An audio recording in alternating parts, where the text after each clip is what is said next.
I've given myself to flights of fancy to see what's around the next bend. I've given myself to things that are broken to put them together again. I've given up hope and I've given my best. It all depends on the day. I've given up so many things that I wanted, and still the sun rises each day. Some measure life by their losses and gains. For them there is never enough. But I measure life by the hearts I have known, for I've given myself to love.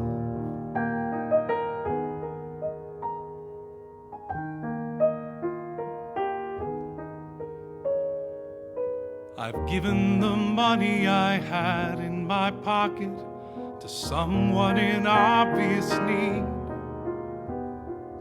I've given myself to the kindness of strangers, and I've given thanks for good deeds. I've given solace and I've given comfort. I've given a hand to a friend. Given myself to the things I believe, though sometimes I don't know to what end. Some measure life by their losses and gains. For them there is never enough. But I measure life by the hearts I have known, for I've given myself to love. Some people say that they have no regrets, that life's just a roll of the dice.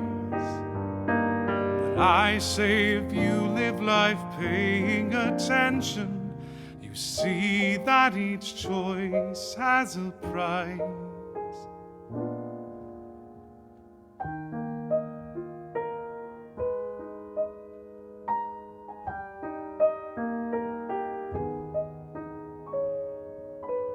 I've given some people more than they bargained, and others still cause for concern. I've given myself to the fire of passion, and I have been willingly burned. And just when it seems that the story is over, and all that remains is goodbye, there is one thing of which you can be certain: I'll always give love one more try. Some measure life by their losses and gains. For them there is never enough. But I measure life by the hearts I have known, for I've given myself to love.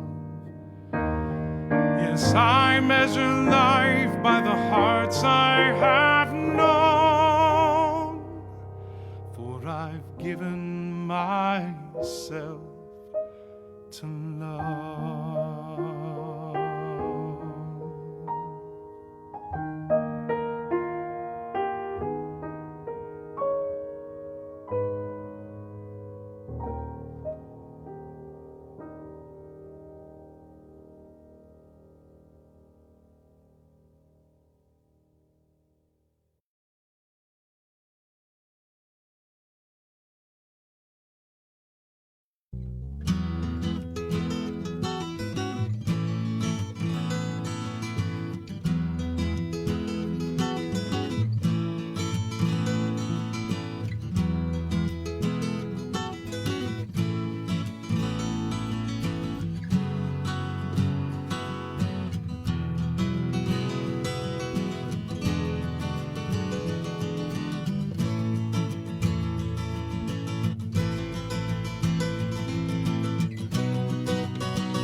found a hole in the center of the heart, through which a thread goes, enters and departs. It's fastened in the middle to inside of me, from where it then continues through the heart of everything.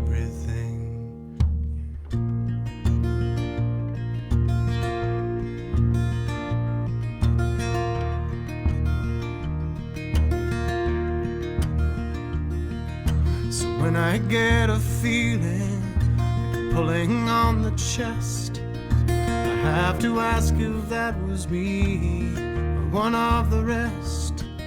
Sometimes it's painful, sometimes just a tap. Sometimes it happens violently and knocks me on my back.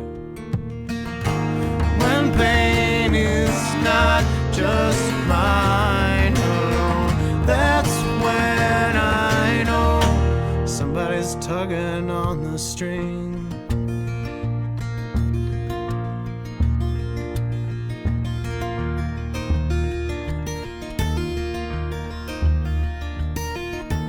When I start shaking like a tremor in the ground, or an organ piping rank when it's resonating sound, such a fine emotion of such intensity takes a hold, and I know that it can't be only me. Then I guess it's someone maybe far away, grown a little tired of the instruments they play, somehow has discovered that universal thread and reached out a courageous hand and plucked that chord instead. When life seems like it's only music, then I know somebody's playing the string.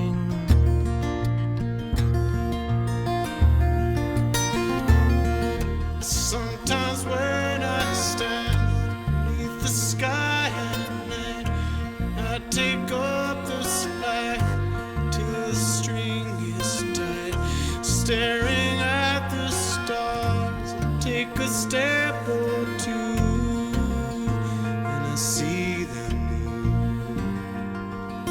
I think I see them.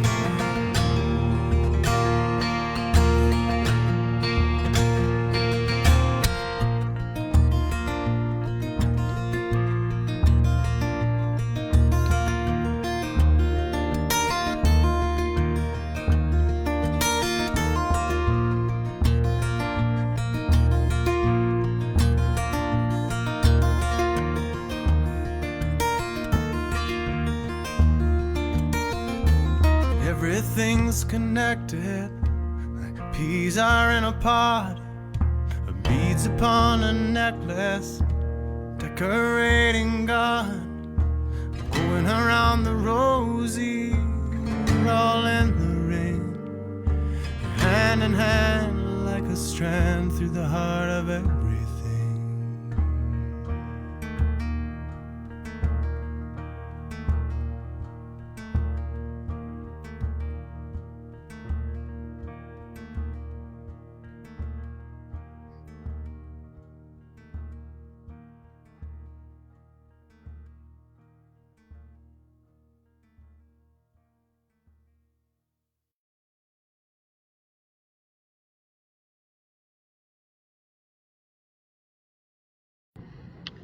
Good morning.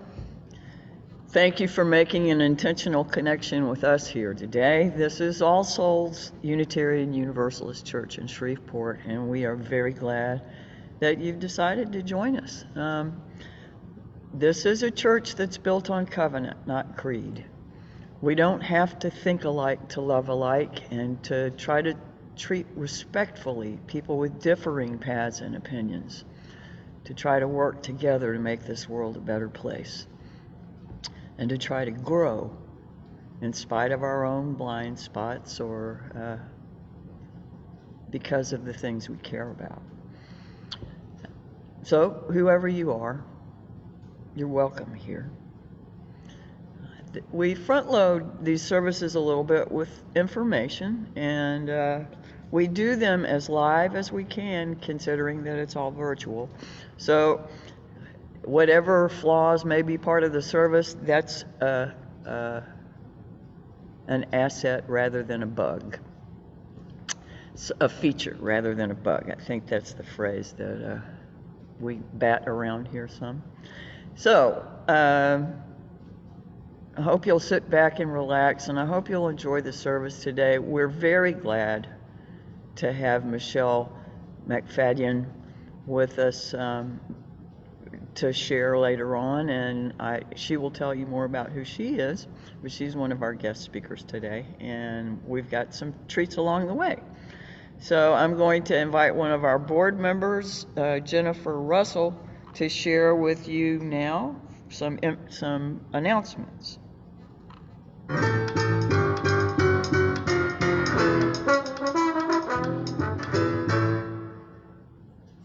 Thank you, Barbara. I like that jazzy intro. Good for Mardi Gras, right? So good morning. I'm here to do the announcements this morning. Our volunteer of the month for February is Kathy Osuch. And if you've been around the church at all, you know how much Kathy does for us. She's served on the board in the past. She's currently serving on the board as our secretary. And in that role, she has very recently completed the process for the church to become a 501.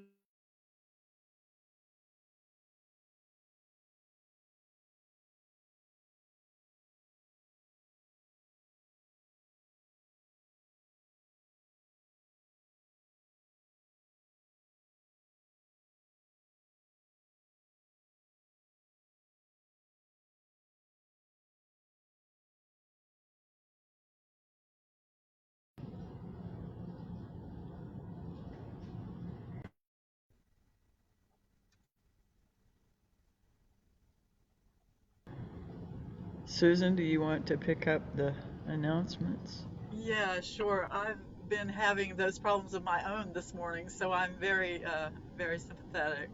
She's back. Oh, yay. Oh my You gosh. were saying 501c3 when you It just kicked me out of this. I don't know. I'm sorry, y'all. Okay. We'll try this again.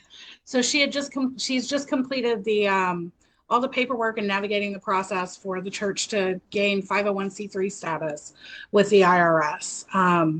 And as you can imagine, anything with that kind of bureaucracy was tedious and detailed, and Kathy took that on for us. She has also been a regular volunteer at Buildings and Grounds, and takes care of the grounds on her own as well quite a bit. So thank you, Kathy.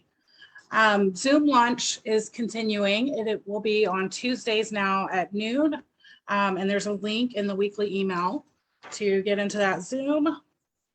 This afternoon at 1 o'clock, from 1 to 3 o'clock at the Highland Center, which is at the corner of Highland and Olive, Louisiana Aid for Immigrants in Detention, which is an organization through which the church has been helping some of the immigrants who are being released from detention reunite with their families. They're having a fundraiser at the Highland Center today. So if you can, swing by there, bring your mask, and help support that organization. If you're not able to make the fundraiser today, there are ways to donate using Venmo or PayPal, and I'm sure those will appear in the Facebook comments, or you can find those links also in the weekly email. For February 2022, our Giveaway the Plate recipient is the Whitney Plantation. If you have not been to the Whitney, it's down in Edmond, Louisiana, which is kind of in between New Orleans and Baton Rouge, and I believe either St. James or St. John Parish. It's built on the old Haydell plantation, and unlike some of the other plantations in that area and in our state, this museum is dedicated to telling the stories of people who were enslaved there. They've done an oral history project of some of the people who were enslaved there and have preserved those stories.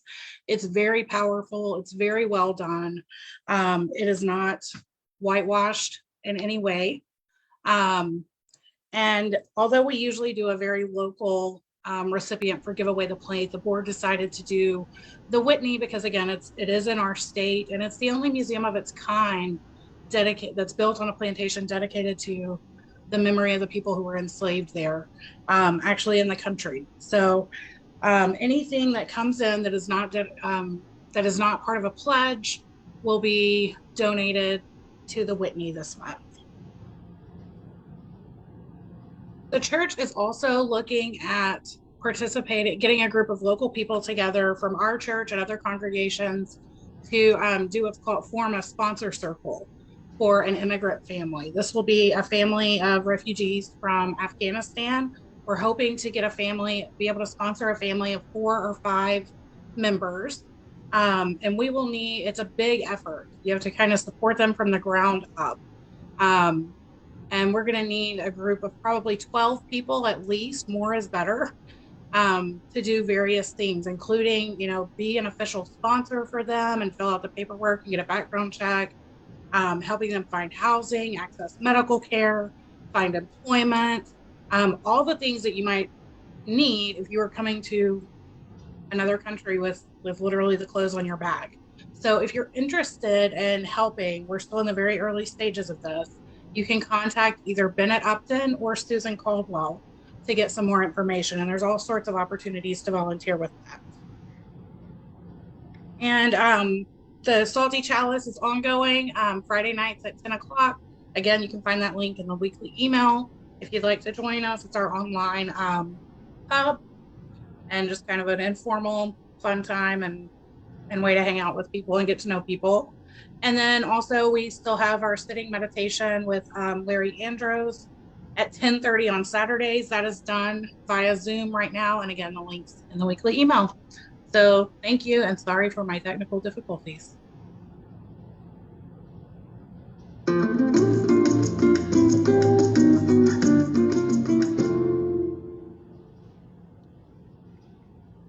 Oh, really snappy intro. Thank you, Reverend Barbara. Hi, I'm Susan Caldwell. I'm the Director of Religious Education at All Souls, and I too have had some internet troubles this morning, so I'm hoping that I stay here with you while I do my piece. Religious education, adult religious education is ongoing at 9 o'clock on Sundays. So far we are on Zoom, but we may be talking soon about a way to somehow do a multi-platform class, and if we'll kind of see how practical that is, and if not, we'll consider doing a group on Zoom and a group in person. Anyway, we're going to figure this out. It's a bonded group, and we want to keep them together and keep them doing good stuff. And in that regard, we just finished a discussion series on a podcast by Brian McLaren and friends on the Center for Action and Contemplation, and that was on the 13 kinds of bias. We just finished that. Today we did a thing on redistricting. Next week we're going to watch a video by Thich Nhat Hanh. So we're doing some different things for the next couple of weeks while we figure out what we'd like to do for our next ongoing series. If you have any ideas for that or any ideas for a one-time program, please let me know. Children and Youth RE, I swear, is coming back. Religious education for children and youth. We are trying to figure out how to do that safely, and after this virtual interlude, we're hoping that maybe more of our kids have had a chance to be vaccinated, and I think the littlest ones may get that chance very soon, if I'm hearing correctly. And so we are excited to get teachers trained up and get those classes going again. Hopefully by March at least. That's my optimistic timeline. And I will go ahead and introduce Melissa Lewis, who will be at the church this afternoon for the Noel Food Pantry, and she can tell you more about what is needed. Thanks, y'all.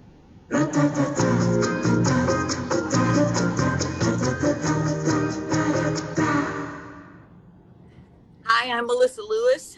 Today is Food Pantry Day. I'll be up at the church from 2 to 4 this afternoon with music and talking, and We need some cereal, any size, large boxes or small, Jiffy cornbread mix, and canned soups. And I'll be at the church today, 2 to 4. Come by and see me.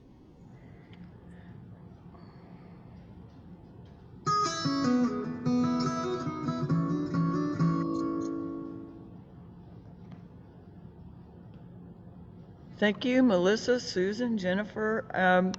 Melissa, didn't you say that you won't be here till a little bit after 2 today because you were going to be tied up at the fundraiser?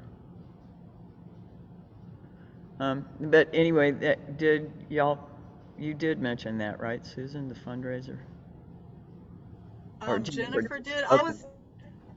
But All right. thank you, because I was going to tell people that they could go and take food to Melissa after, like they would still have time to do that between 3 and 4. Okay. So mask up and do it all today, y'all. Well, thank you for all the announcements and for your participation here. It makes it feel a whole lot better to me to have some faces I can see, which I can't see those of you who are on Facebook, but I can go back and read your comments, and I hope you'll participate so that we know you're there and can feel, the energy and the love. So now it's time to take a few deep breaths, and the people that are going to participate in singing the song that can unmute. And I invite you into the spirit of communion and worship.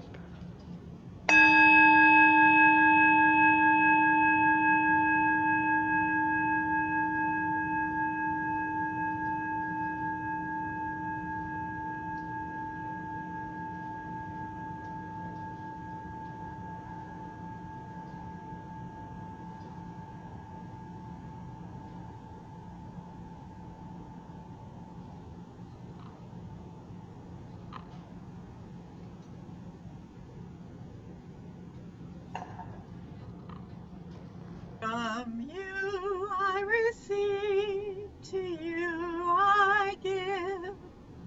Together we share, by this we live. From you I receive, to you I give. Together we share, and by this we live. Thank y'all. It's the interactions that make life.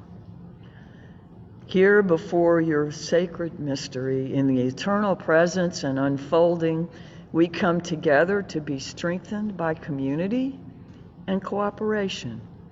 We come together so that we might see one thing a new way, so that in relationship the hidden treasures may be uncovered. And Brittany, a slide can go here if you want.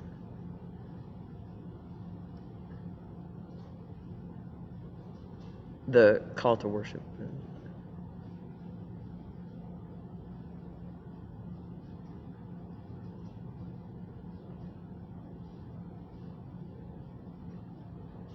Thank you.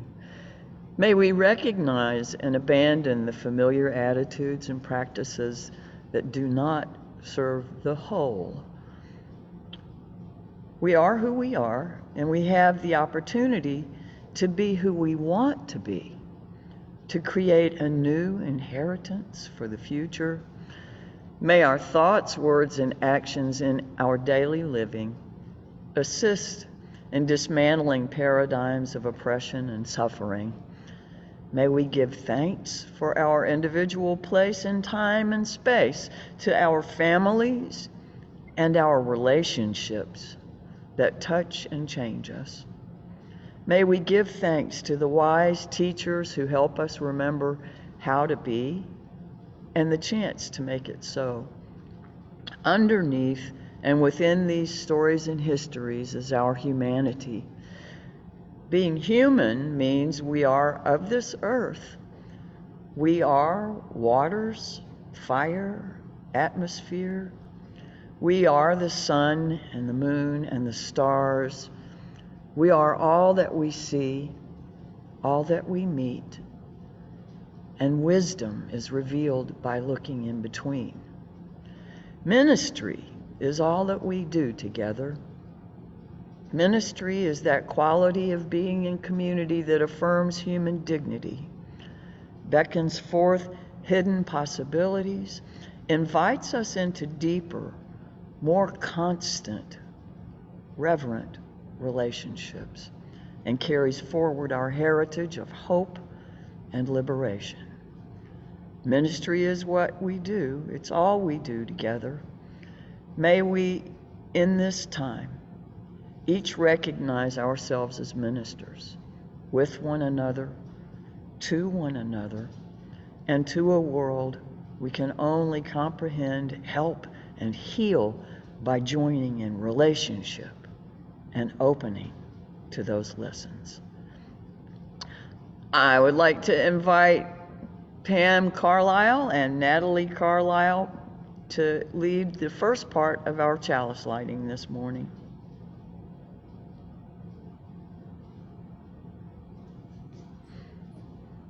We light this chalice to celebrate Unitarian Universalism. This is the church of the open mind. This is the church of the helping hands. This is the church of the loving heart. Together with mind, hands, and heart, we care for the earth and for each other. Thank you very much.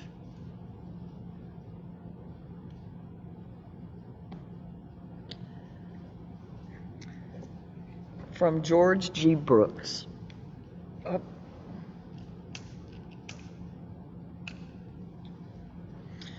May we light this chalice to honor our past. For Jean Hus, burned at the stake for suggesting that the cup be shared by all.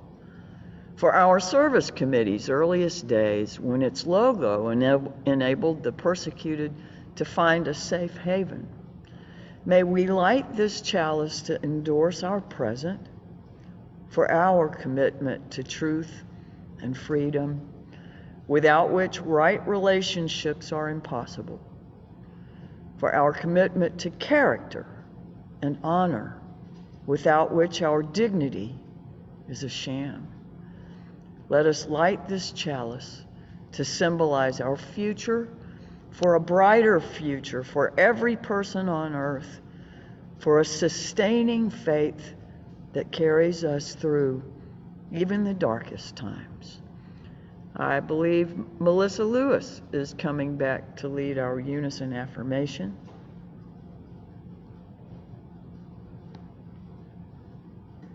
Melissa, are you there?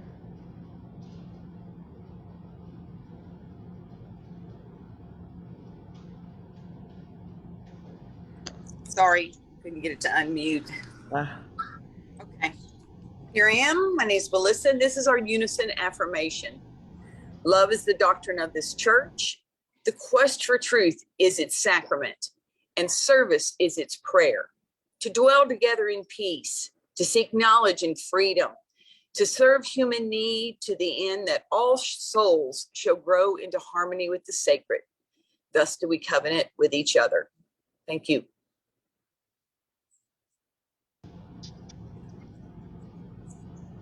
Working on a ship we may never sail on. Ship gonna sail someday. Working on a ship we may never sail on, but we're gonna build it anyway. Sojourner Truth said, ain't I a woman? Ship gonna sail someday. Mother Jones said, no child labor. Ship gonna sail someday. Eugene Debs said, no more prisons, ship gonna sail someday. And Joe Hill said, don't mourn, organize, ship gonna sail someday. Working on a ship we may never sail on, ship gonna sail someday. Working on a ship we may never sail on, but we're gonna build it anyway. Mother Blue said, sit down, ship gonna sail someday. Paul Robeson said, I won't stop singing, ship gonna sail someday. Martin Luther King said, I have a dream, ship gonna sail someday. Malcolm X said, power to the people, ship gonna sail someday. Working on a ship we may never sail on, ship gonna sail someday. Working on a ship we may never sail on, but we're gonna build it anyway. Dorothy Day said, swords into plowshares, ship gonna sail someday. Cesar Chavez said, viva la huelga, ship gonna sail someday. Judy Berry said, no more compromise, ship gonna sail someday. Phil Berrigan said, no more atom bombs, ship gonna sail someday. Working on a ship we may never sail on, ship gonna sail someday. Working on a ship we may never sail on, but we're gonna build it anyway.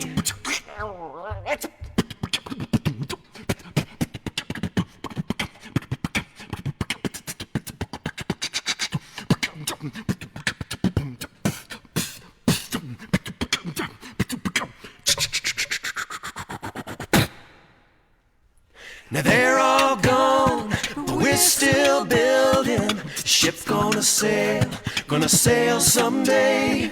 That ship's gonna sail to peace and justice. Ship gonna sail someday. Working on a ship we may never sail on, ship's gonna sail someday. Working on a ship we may never sail on, but we're gonna build it anyway. We're gonna build it anyway. We're gonna build it anyway.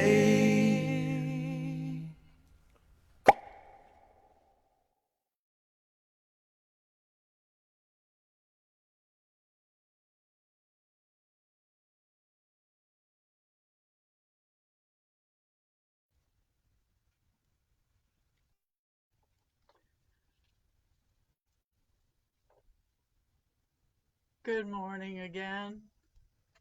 I have a story for you this morning. It's a little bit longer than what I usually do, but it's important. It's important not only because this is Black History Month, it's important all year round, but also this book, Born on the Water, it's written by Nicole Hannah Jones and Renee Watson and illustrated by Nicholas Smith. And it is, I am so sorry. But I hope we can do this.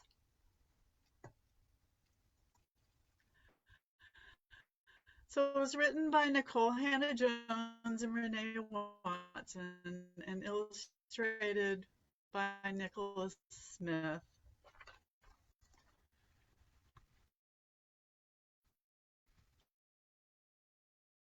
And they dedicated it to their children. And I love this that your ancestors have laid before you. And a lot of you probably already know that the 1619 project has been banned by a lot of school systems, like the whole thing, to teach any part of it. And so this month, I'm going to try and find the children's books that have been found objectionable for whatever reason and read them to you because I think that's important. And I appreciate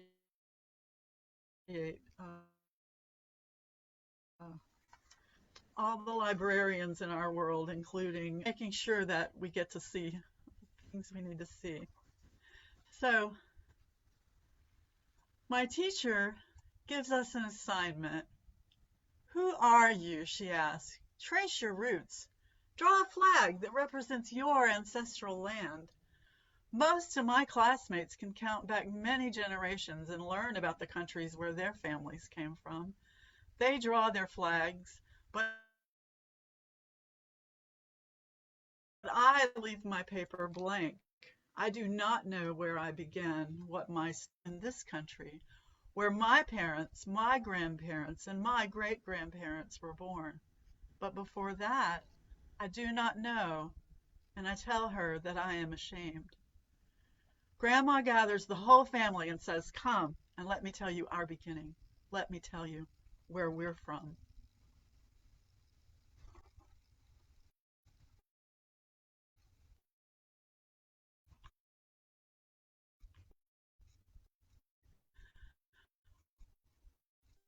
What Grandma tells me. They say our people were born on the water, but our people had a home, a place, a land before they were sold. 400 years ago in 1619, our ancestors were taken and brought here on a ship called the White Lion a whole year before the Mayflower arrived. But before that dreadful voyage, there was a time when they did not pray for freedom. There was a time when they did not sing about they had a home, a place, a land, a beginning. Their story is our story. Before they were enslaved, they were free. People were good with their minds, good at math and science. They used shells for money, counting, recording, trading. They knew what their work was worth. They spoke Kimbundu, had their own words for joy, for grow, for home. Their hands had a knowing. Their hands had a knowing. They knew how to hold a baby close, how to rock a child to keep her from crying. Their hands knew how to mix herbs, how to get the just right flavor for a meal. Their hands knew how to beat and twist and shape iron, how to make gardening tools, armor, and weapons.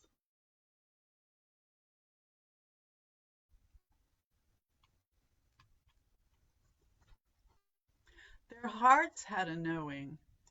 They knew how to make work joyful, how to create rhythm by pounding the tools against metal.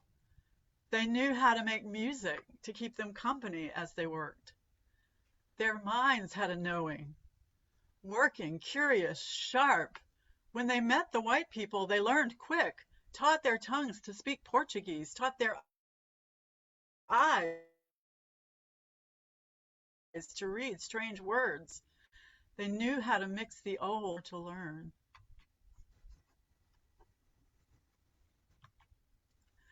And they danced. The people moved their feet, moved their whole bodies to the melody of horns and stringed instruments, of marimbas and drums. They danced to celebrate, to mourn. They danced as a way of worship, to offer thanks. Their bodies a song under open sky and bright sun. Their bodies a swaying testament, stolen. And the white people took them anyway, kidnapped them, baptized them in the name of their God, stamped them with new names. Ours is no immigration story. They did not get to pack bags stuffed with cherished things, with a doll grandmama had woven from tall grass, with a baby blanket handed down from generation to generation, all the way back. back so far begged their fathers and mothers, daughters, and us before the parting. No promises whispered from mouth to ear of seeing each other soon. The white lion. No one knows how long it took before they knew they would never see Ndongo again. Never run along the high, high plateau or throw their heads back in giggles with their best friends. Maybe it was the and for so many days they could no longer count. Point Comfort. Finally, the ship stopped moving and the people were dragged to the deck. They closed their eyes against the light of a sun they had not seen since Mother Africa's coast. They closed their eyes against the sight of a land that was not theirs. They cried a silent cry as white men spoke strange words to Mamadi, 20 to 30 beloved human beings in all for a few pounds of food and drink. 400 years ago, in the year 1619, the white people called this land such pain, a stunning word for the place where American slavery began. From sun up to sundown, the people worked the fields, sowing and harvesting tobacco. The crops were sold to Europe, bringing wealth to the people worked and weary. They remembered their yesterdays. They remembered their songs from Ndongo and sang them to ease their spirits. And as they sang, they looked into the future, hoped for better days, planted prayers into the heavens, praying, praying, praying for freedom. After a long day's work,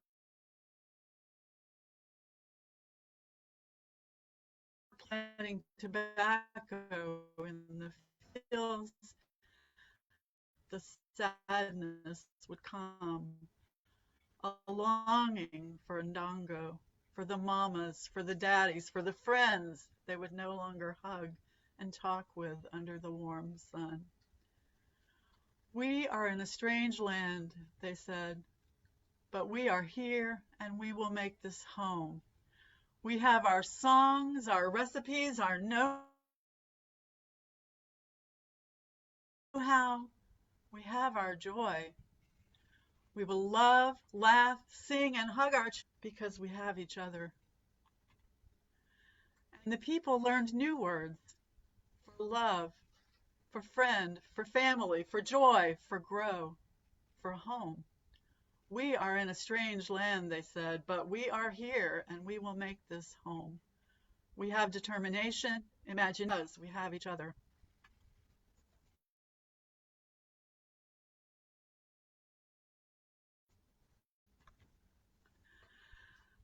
Life was hard. This is a collection of poems, and this one is called Resist. Life was hard, and it would get harder for the generations to come. White people told the people they were not human, that the people were things to be bought and sold and given as gifts, alongside horses and chairs. When the people were beaten, they said the people did not feel pain.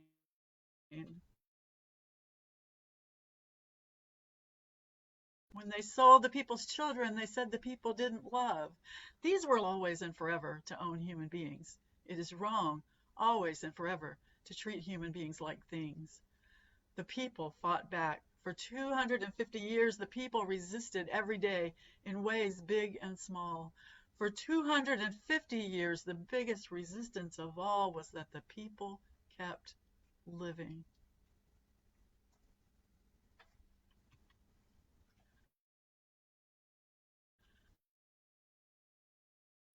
Legacy. And the people who were born able to teach enslaved people how to read, for they birthed generations of teachers and librarians, scholars and authors. They were brokenhearted, beaten and bruised, but they became healers, pastors and activists, doctors and counselors. No one could steal the people's joy. They wrote songs, created jazz and hip hop, rhythm and blues. They became inventors and athletes,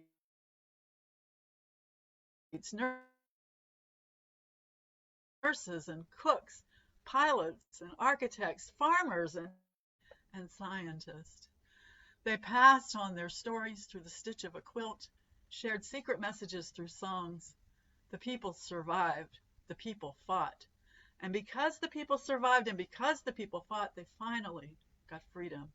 And because the people survived and because the people fought, America now has equality in the law.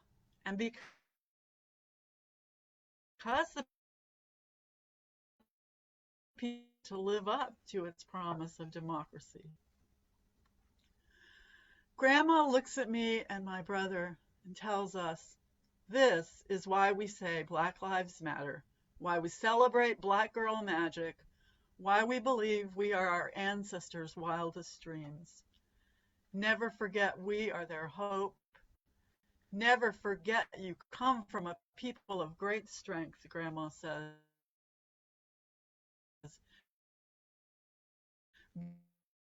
Be proud of your story, our story.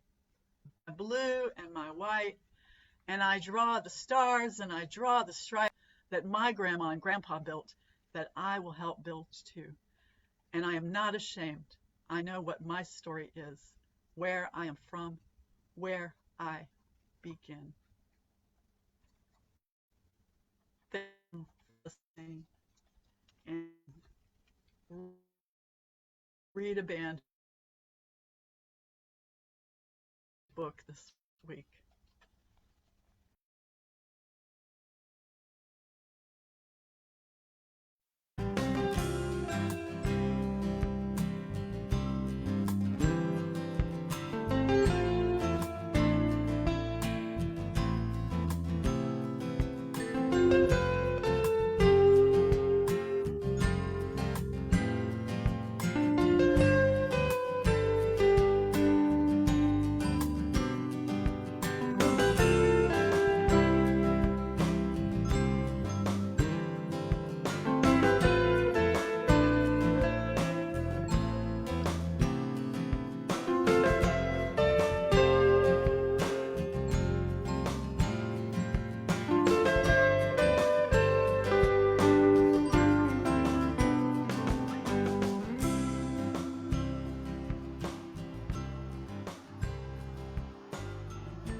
In the following quotes, the authors have chosen to use the word God. I invite you, if that makes you uncomfortable, to replace it in your listening with whatever word holds or describes that unsearchable wholeness for you, the great mystery. Revelation occurs not in the words and statements of the individuals, but in the conversation among individuals and God. Revelation accumulates in the relationships, interactions, and interplay between statements. That's Brian McLaren. Paula Darcy said, God comes to us disguised as our life. Elizabeth Gilbert wrote, surely something wonderful is sheltered inside you. I say this with all confidence because I happen to believe we are all walking repositories of buried treasure. I believe this is one of the oldest and most generous tricks the universe plays on us human beings, both for its own amusement and for ours. The universe buries strange jewels deep within us all and then stands back to see if we can find them. Brian McLaren via Richard Rohr says, God is manifest in the ordinary, in the actual, in the daily, in the now, in history, in the concrete incarnations of life. God does not hold out for the pure, the spiritual, the right idea, or the ideal anything. Apparently, the biblical God would much rather be in relationship than merely be right in solitude. God's revelations are always concrete and specific. They are not a platonic world of ideas and theories about which we can be right or wrong. Revelation is not something we measure, but something or someone we meet. You know, in this tradition, we talk about revelation not being sealed. It's ongoing. It's in our lives. It's in what we do. As we listen and enter into the conversation ourselves, could it be that God's words, God's speaking, God's self-revealing happens to us, sneaks up, surprises and ambushes us, transforms us and disarms us rather than arms us with truths to use like weapons to savage our human beings or other human beings? Could it be that God's word intends not to be, rather to reduce us again and again to the posture of wonder, rebuke, and smallness in the face of the unknown? In the biblical text, we see God using the very wounded lives of very ordinary people who would never have passed the test of later Roman canonization processes. Moses, Deborah, Elijah, Paul, and Esther were at least complicit in murdering. David was both an adulterer and a liar. There were rather neurotic prophets like Ezekiel, Obadiah, and Jeremiah, an entire history of ridiculously evil kings and warriors. Yet all of these are the ones God works through. If you want to bring that to contemporary times, it's a lot to wrap your head around. They are not summarily dismissed. I love these prayers from Ted Loder, and I invite you to center yourself.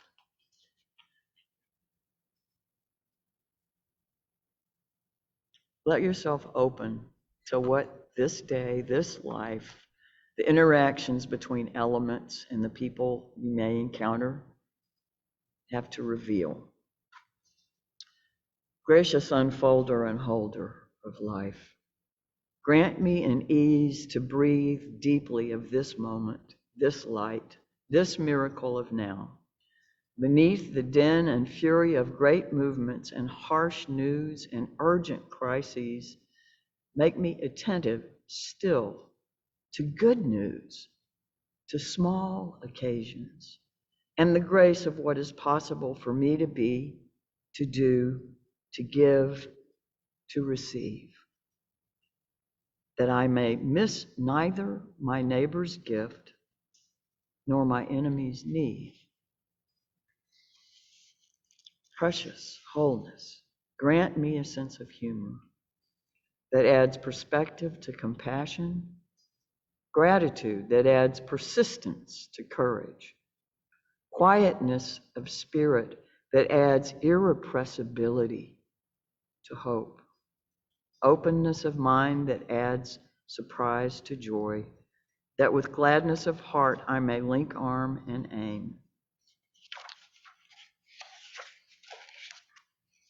Make me simple enough not to be confused by disappointments, clear enough not to mistake busyness for freedom, honest enough not to expect truth to be painless, brave enough not to sing all my songs in private, compassionate enough to get in trouble, humble enough to admit trouble and seek help, joyful enough to celebrate all of it, myself and others, and you, Spirit of life and love.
be here without one.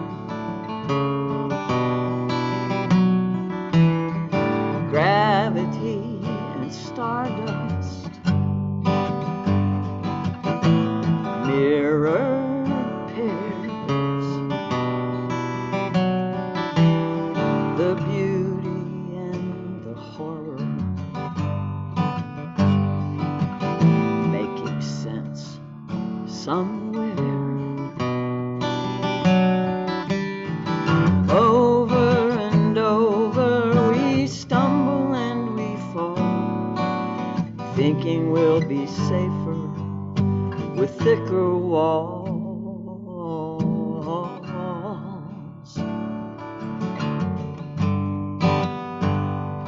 Disappearing armor saves us. Didn't see it coming. One true heart that set me back to humble with her courage in such dark. Over and over I try to make it back to that kind of open, but on my own I can't.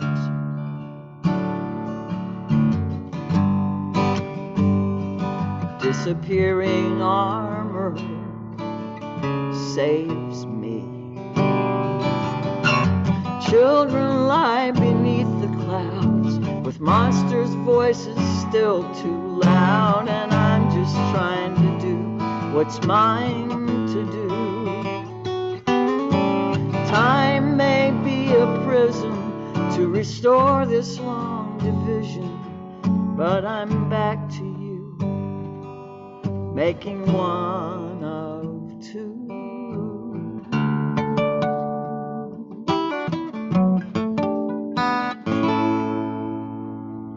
Maybe with a lifetime comes a song, softening the edges till the walls are gone. Disappearing armor,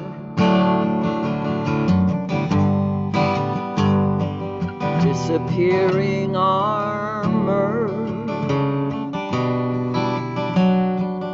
disappearing armor.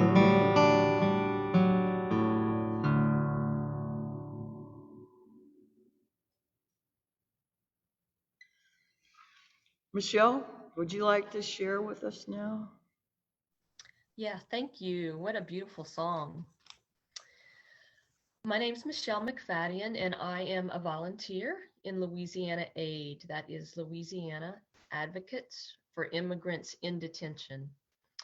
And just a little bit of background, I'm from Acadiana, grew up down south here, and was an engineer in the space biz in Texas, and then met my husband and eventually ended up back in Louisiana to own a bakery, fermentation engineer, and then retired with that. And as my kids have been moving out of the house, I found more time to do some volunteer work. So I joined Louisiana Aid during COVID, and I was interested in visiting immigrants in detention, and that all stopped during COVID. So we started writing letters, and a little bit about what Louisiana Aid does. We help transport people who've been released from detention to airports, bus stations. That usually includes sharing meals, sometimes having people in our homes because their flights are the next day. And then the Shreveport group, run by Francis Kelly, they receive bus loads from Wynn Detention Center in Jackson they will receive 40 plus people at a time who have no plans, but they know where they want to go. So they take care of coordinating all of their transportation to get to their sponsors or families. So my what I fell into is I built a hotline for our group, so that we could receive phone calls in one place and sort of coordinate transportation across the state. Aside from Texas, Louisiana is the larger, they hold the most detained immigrants in detention, second to Texas. And so, excuse me, so there's a lot of work. So we just try to foster relationships, especially on the hotline, between families and our volunteers or detainees to work through the chaos. One of those lessons I've learned is to really love, to show the love, is to let go of control, because ICE and the immigration enforcement, ICE, the system is made with chaos so that nobody will really understand what's going on. And so we just have to sit with that and still persist and endure and love. Some of the memories I have, of people, some people say, oh, you're such an angel to these people. And that is totally the opposite. They are the ones saving us. When I picked up a gentleman from Pine Prairie Detention Center, he opened the door and then I didn't see him anymore. So I wasn't sure where he went. I walked around to the other side of the car to see if he fell. He was on the ground, kissing the cement of the parking lot and praying prayers of thanksgiving. And these guys, folks just touch us so much. They're so inspiring because they have shown so much grit, determination, and hope that things will be, things will get better for them. I mean, most of them have traversed through South America all the way to our country. And so wading through the forest of Panama and hearing the stories of that is just gut wrenching. But they're just always ready to lift me up and or enthusiastic with the hope that they will be here to be with family and to, get their children at some point. They always want to show us their children and who they've had to leave behind. And those stories are also so hard to hear, but it has finally made me understand the seriousness of what they're leaving. If anyone ever has to leave their children, it is serious, and their lives are under threat and or forced to flee. Let's see. I'm here to mainly mention that, yes, there is an event at the Highland Center from 1 to 3 today, to invite all of you there. You can always donate to our group on our website, laaid.org. And this work has just been has changed my life. And I always go back to Thomas Merton, wrote a letter to a young activist. I'll read a couple lines that really keeps me going. He says, "Do not depend on the hope of results. When you're doing the sort of work you have taken on, you may have to face the fact that your work will be apparently worthless and even achieve no result at all. But in the end, it's the reality of personal relationships that saves everything." And so these people have really lit up my life. And that's it.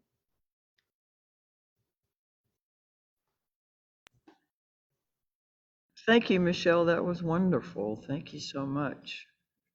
Have we lost Miss Susan?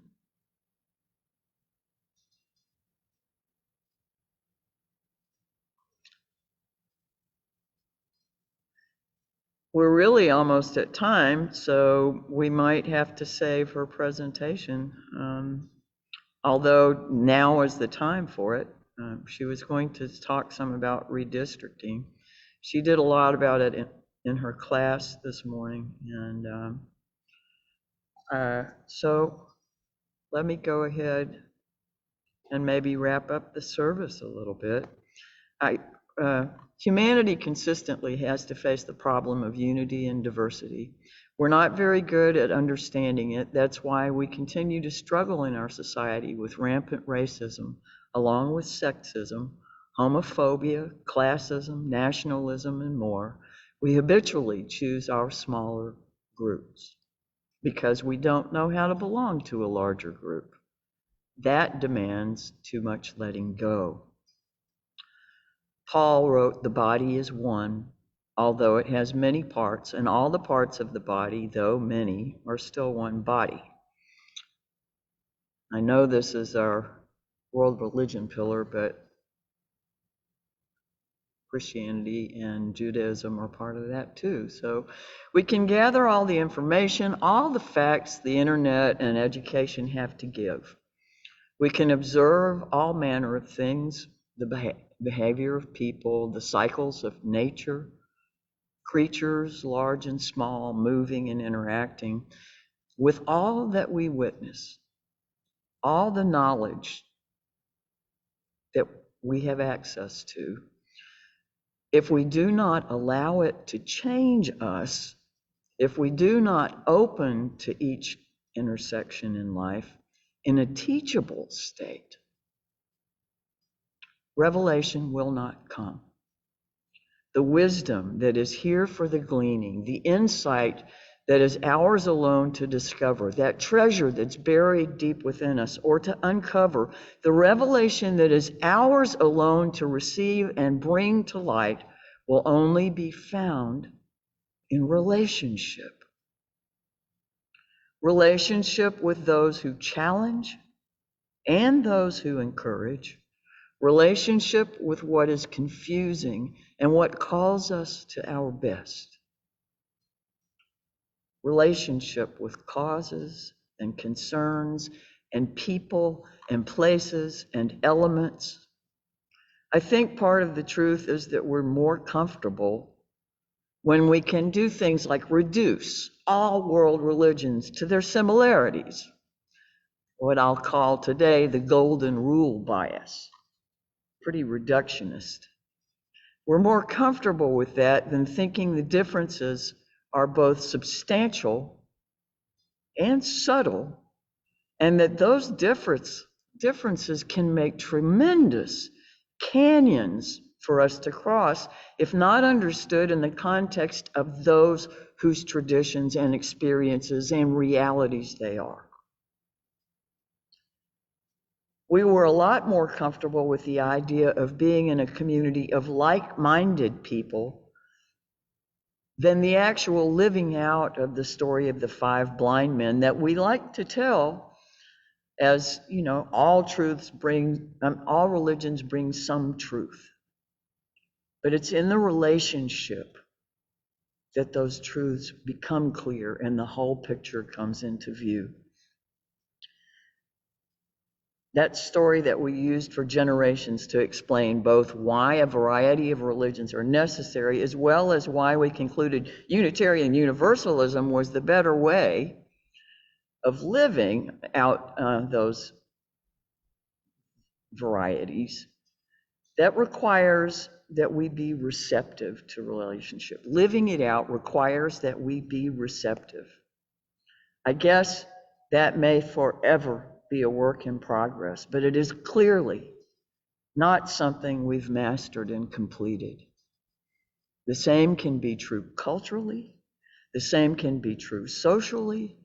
The only way to begin to bridge the chasm is in relationship, and therein lies the treasure. If people refuse relationship, we can hold the space, internally or externally, and still listen. Protected by the armor of my routines or biases, I will miss the very depth and marrow for which I hunger. The ineffable, that only occurs in the space between what is, often what we love, and who we are. May my armor vanish. May I be ready, willing, and perpetually open to what life wants to show me. We are mosaics, pieces of light, love, history, stars glued together with magic and music and words. May we never thirst. No, may you never thirst. May your body and your spirit always have what they need. This is from Erica Barron. When you are in need of refreshment or new life, may the waters be available to you. May you never know thirst until death. In your body or in your soul, may you never thirst. And may your body and your spirit always thirst enough to stay alive. May you know the dissatisfaction with things as they are that leads to work for justice. May you know the thirst for new knowledge that leads to the quest for truth. May you know the desire for deeper connection that creates new and stronger relationships. May you know the spiritual thirst that keeps the soul searching and gives the sweetness of new discovery to faithful followers of spiritual paths of all kinds. May the love that gives to life its beauty, the reverence that gives to life its sacredness, and the purpose that give to life its deep significance be strong within each of us and lead us into ever deepening relationship with all of life. Amen. Blessed be. So be it. Ashe. Namaste.